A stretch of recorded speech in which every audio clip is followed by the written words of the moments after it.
Thanks, Nanette. Okay, we'll go to final debate questions and then the closing comments. We should be out of here by midnight. No. Thank you. I think it'll be a little sooner.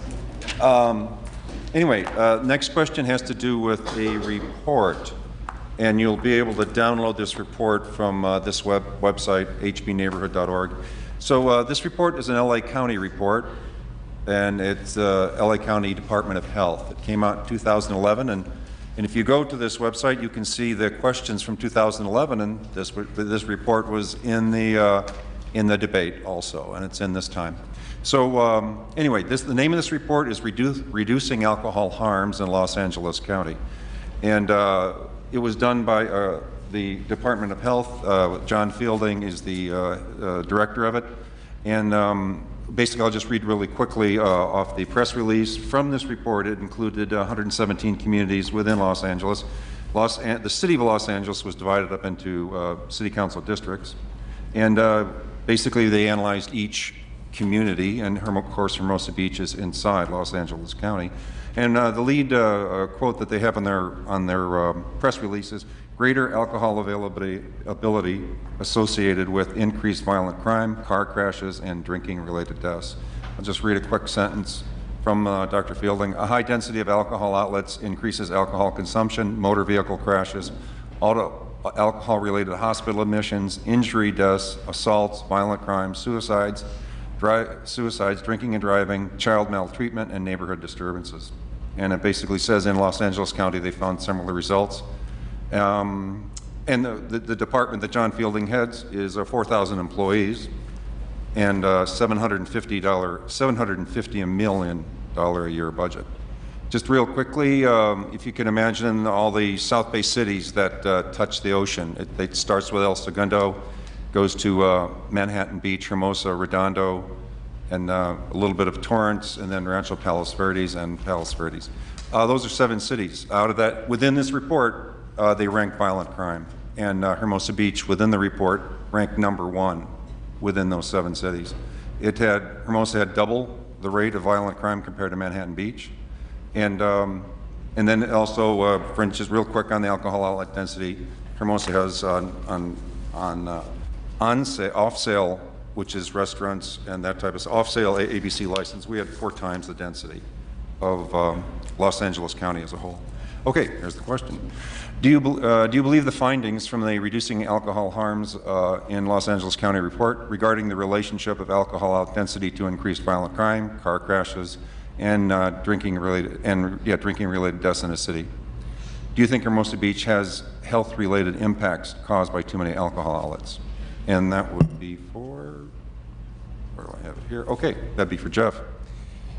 Yeah, thank you, Al. Thank you for bringing this up. As I think, as you know, this report I happened to discover a year or so ago. It was buried in the Daily Breeze, and I went online. I got the report. I read it. I was alarmed by it. I brought it to City Council. I've brought it before City Council on numerous occasions. I've referenced it numerous times. I provided it to Al. Al has put it on his website. I think it's an important one because it puts us in sort of a larger scan in terms of the issues that we face. And obviously, to the question, absolutely. And I mean, and to your follow-up question, do you think Hermosa Beach has health-related impacts caused by too many alcohol outlets? Absolutely. There is no question. You know, I also, since 2009, have been served as a volunteer in policing.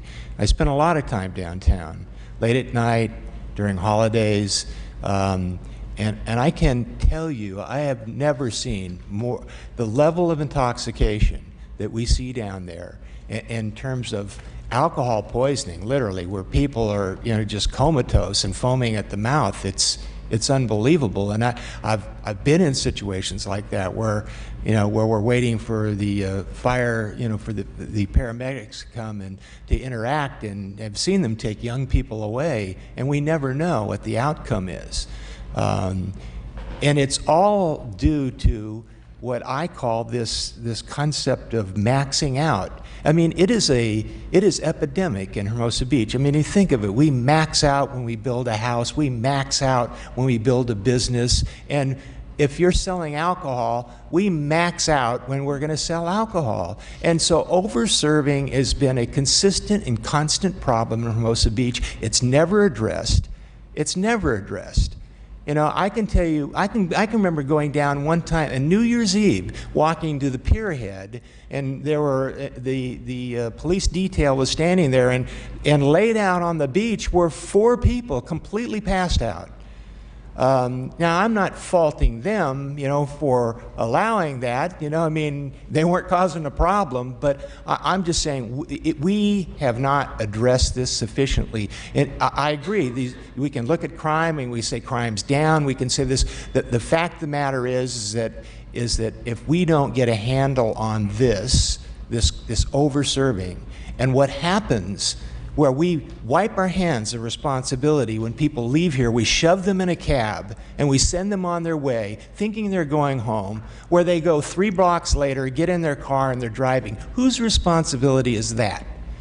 We have a responsibility as a city, those business operators who have operated, in my mind, you know, irresponsibly, you know, have a responsibility for whatever outcome occurs when that happens. So, Can you summarize, Jeff? Yeah, I agree with this. I think we need to do something about it. I would like to see us do more. I think we have an opportunity with our new chief coming in to really take a good look at this policy as it relates to over-serving individuals. Thanks, Jeff. Carolyn? All right. Well, with regards to that report, and the question is, would I believe that there are health impacts associated with alcohol? I would say sure, but I guess for me it goes down to the role of government. Okay, is the role of government to tell somebody that you're not allowed to do X, Y, and Z? You are not allowed to drink too much when you go out tonight. I don't believe in that level of government interference in somebody's life. I just don't. But what I do believe is that we really do not enforce as we should. Chief McCrary, our interim police chief, said we have a culture of tolerance in our town. And I absolutely agree. I lived by the downtown for 12 years. And I saw it happening all around me. We really don't cite an arrest, and it's actually statistical. Because if you go back the last 10 years, 9 years ago, 10 years ago, we arrested on the average 1,300 people for those 2 years, and then it dropped precipitously.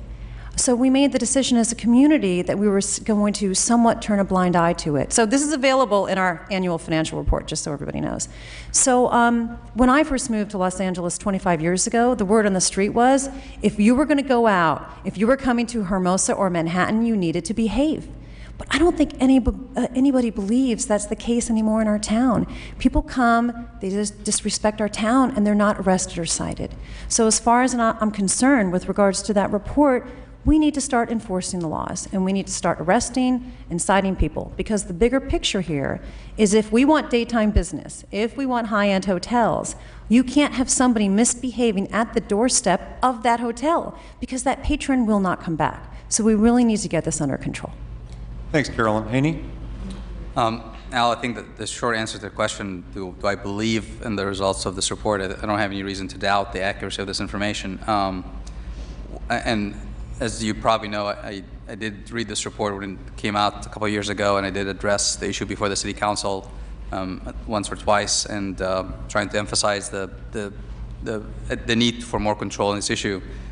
In this report, in the summary of the report, it says that alcohol is the most frequently used drug among teenagers and is the leading cause of death from injuries among people under the age of 21. And for me to have a 13-year-old daughter that's living in this community, that's a serious concern, to be living and being exposed to this. And in addition to the report, I'll tell you from my own personal experience, I had the opportunity to do a ride-along with one of our police officers, Officer Cruz, on a Friday night from 10 o'clock at night to 3 o'clock in the morning to see basically what happens in the downtown area as a result of this alcohol. And I'll tell you, as the Councilman DeClos mentioned, our police, as good of a job as they're doing, they're just overwhelmed with the amount of alcohol being drunk in the streets. And I disagree to a certain extent with Carolyn about saying that you can't control people and tell them how much to drink. There's actually laws about that. The bar cannot overserve somebody. If you're drunk and you order the next drink, you're not supposed to get the next drink. So these are laws, and we just have to follow these laws. But what I got from the exposure of driving with Officer Cruz on that Friday night is, as Councilman Toccoa mentioned, people are literally passed out. And he'll have to stop and make sure that they're, at least with somebody that's going to take care of them, because we don't have, enough mechanisms to pull in an ambulance for everybody that's passed out to take them to the hospital. So it takes a lot of energy and time, and obviously cost for us, for the police, to sit around and make sure that person is okay, check, the people that are with them, and confirm that they're going to be safe before they move on to the next person. And then that same report. The same report provides specific suggestions for things that we can do, and some of the things that the report suggests is implementing and enforcing local ordinances to limit alcohol outlet density, restricting the availability and accessibility of alcohol to minors, reducing youth exposure to alcohol advertising.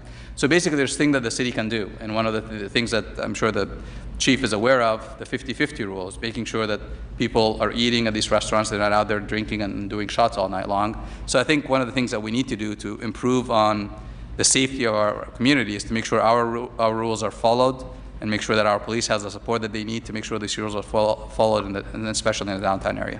Yeah. Thanks, Haney. Greg? Yeah, I probably will not get all my points in on this. Obviously, I have firsthand experience dealing with this. The quick answer is yes. I agree with the report. I agree with the harms, and I agree that we can do better. As your chief, I sought and received grant funding from the Alcoholic Beverage Control for underage stings to go into the bars, to bring in task force officers for the ABC, and we partnered with Manhattan Beach, El Segundo, and we brought these teams into Hermosa Beach to make sure that our bars are in compliance with the local ordinances. As Hanny mentioned and others mentioned, there are many tools that we have in our tool bag that need to be applied. I don't know the reasons why, but I think that when I was here, there was a good amount of pressure on that pedal to keep attention on the alcohol issues. Since I've left, I understand that they've relieved the supervisor from the duty. Now, they may have very good business reasons for why they do that, but there's not currently a supervisor other than the acting, or whoever's working that night, watching what's going on in the downtown, where I had people focused directly on that unit, on the downtown issue. I opposed longer hours on establishments. I was in front of this dais many times talking about why we needed to oppose longer hours for El Boccaccio, which turned into a wonderful restaurant, Palmilla, but they had to go through a process to be vetted out to make sure that they were going to be a Palmilla and not another alcohol serving bar after midnight. And so they've actually made good on their promise, and they're a great addition so far to the downtown. Silvio's also was the fish market. I opposed that extending hours. They wanted to stay open till 2 o'clock in the morning. I opposed that, went all the way through ABC hearing and got a concession from the owners. Now, I hear recently they're challenging their concession and they're going to sue, but the bottom line is they've been regulated to lower hours. Same thing happened with many of the businesses when I was here as your chief, and with the cooperation of a very strong-willed and determined planning commission and council, they reduced the hours to many establishments that violated the rules. And then just lastly, because I know I'm running out of time, it's a big important issue, but let's just, I circled a bunch of cities, and here are the people that are in our neighborhood in the same risk areas. The first one I'll just jump out there is Beverly Hills. I don't think anybody thinks Beverly Hills is a drunken place for everybody. So their numbers are higher than ours, and they've got the same high things. And I only say that because you need to be cautious about when you read data. It's made for the people that are out ordering it. It's a health department, and it proves that there are health issues, but it doesn't necessarily prove this. And my last point is, if you go to what happened, and I brought in task force to do DUI enforcement because the council wanted that, I wanted that, the department wanted that. DUI's arrests went up because we put more resources on the problem. That doesn't mean the problem wasn't there before, but statistically, is that a good thing or a bad thing that more people are being arrested for DUI? As a police chief, it's a good thing because I'm arresting them. But other people will look at that and say, well, there's more drunk drivers. That's not what happened. We made more arrests for drunk driving that we were going unnoticed before. Thanks, Greg. Nanette? Yes, generally I believe that if you're going to have a dense community and you have more alcohol outlets, the greater the flow of alcohol, the more potential for violent crime. We were all provided with rape reports. Yeah, rape reports. You don't hear about this here in Hermosa Beach. Nobody wants to talk about it. But I've spent the last week going through 22 rapes that we've had here in Hermosa Beach. In this year alone, we've had 7. You would be shocked to learn that a lot of these, or maybe you wouldn't be shocked to learn that a lot of these actually start with downtown bar drinking. And it's very gruesome, it's very sickening to read some of these. I would invite people, if you think there's no crime in the city, go pull it. And you're gonna see that a lot of these are alcohol related. Now, I myself have been the victim of crime. Somebody tried to break into my house 3 years ago. The person was drunk, completely wasted, and thought it was their home. Officers showed up within a minute. So I can appreciate our community policing here. We'll do everything that we can to protect our community policing, but alcohol is a real problem here.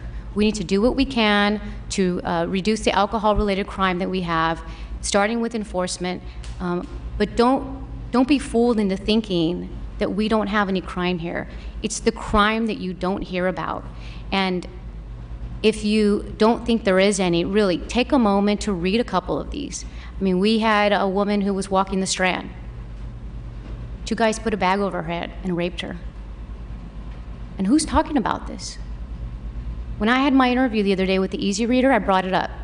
And what was I told? We don't even hear about that. So I think these are things that we as a community need to know about. As a woman who walks in the Greenbelt, I want to know if this is happening in my town so that I can be more vigilant. Alcohol-related crime, even from this report here, just shows that we need to take other measures. We need to strongly consider when someone is applying for a new license, or we put a new alcohol establishment there. Thank you. Thanks, Nanette. John? Thank you. Yeah, obviously I've been dealing with alcohol for a long, long time, having owned a bar and restaurant and having been on the city council. Unfortunately, I have a difference of opinion sometimes with our police department because they have always been out to enforce the minor drinking thing, where you bring in a minor and try and get him served, et cetera, which is fine. But we don't really have a big minor drinking problem. We have a problem with over-serving, and that's what hasn't been addressed. Bars cannot over-serve. It is illegal, and the ABC will yank your license in a heartbeat. So that problem can be addressed, but we need to get the ABC in here checking for over-serving, not for minor decoy stings and things. Well, let's be effective in this. Now, on the other hand, yes, we have a lot of alcohol outlets in this town. No deniable, we've been over our limit for years. I was talking to a girl yesterday who told me that her 88-year-old grandfather that she was just talking to about all the things in Measure B and whatnot, and he goes, oh hell, we used to go down to Hermosa in the 50s and we all got drunk and it was a huge party town. When I first got out of the Navy, the night I got out of the Navy, I grabbed a cab out by the airport and said, take me someplace where I can go to a party. And he could have taken me to Venice, he could have taken me to Santa Monica, Marina del Rey, Playa del Rey. He took me to the Lighthouse. All right, that was in 1966. None of this is new. It just needs to be controlled. Now, I agree with Carolyn, however, there are parts of this that the government doesn't need. We shouldn't be dictating people's behavior. We should be holding them responsible for the behavior they've chosen to have. And I am all in favor of doing that. But if I want to know crime statistics, I don't go to the health department. I go to the Hermosa Beach Police Department. When I go downtown and talk to the officers, they tell me, yes, there are issues with this and issues with that, but overall, we are a very safe city. Of course, we're a city in Southern California that has thousands and thousands of visitors. You will have crime that comes along with that, but a lot of it can be controlled, and a lot of it can be controlled by some responsibility within the bars themselves, and I would work on enforcing that. But other than that, ever since man's been on Earth, he's been brewing, distilling, or fermenting, and pretty much over-serving himself that whole time for about 7 millennia now, since before the Egyptians. So let's keep it in. We're not going to change this. We're going to control it. But it's still man always is going to be drinking, and they're always going to be drinking too much. It's just a matter of how we address that as best we can and how we make it right for our city. Thanks, John.